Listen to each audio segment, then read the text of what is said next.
আর আল্লাহ রাব্বুল আলামিনের কাছে তাদের জন্য দোয়া করবে, রব্বির হামহুমা কামা রাব্বায়ানি সগীরা। দোয়া করে বলবে, মাওলা তুমি আমার বাবা মাকে সেইভাবে আদর যত্নায় সুন্দর আদর স্নেহ করে লালন পালন করেছে। সুবহানাল্লাহ।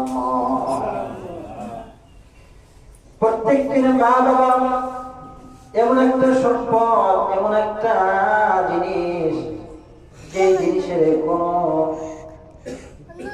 জিনিসের কোনো তুলনা হয় না। বাবা মা এমন একটা সম্পর্ক, মা এমন একটা সম্পর্ক, বাবা এমন একটা সম্পর্ক, পৃথিবীর জমিনে যত সম্পর্ক আছে, বন্ধু বলেন, ভাই বলেন, বান্ধব বলেন, বউ বলেন, স্ত্রী বলেন, যত ধরনের সম্পর্ক আছে, প্রত্যেকটা সম্পর্কের মধ্যে সার্থকতা নিহিত আছে।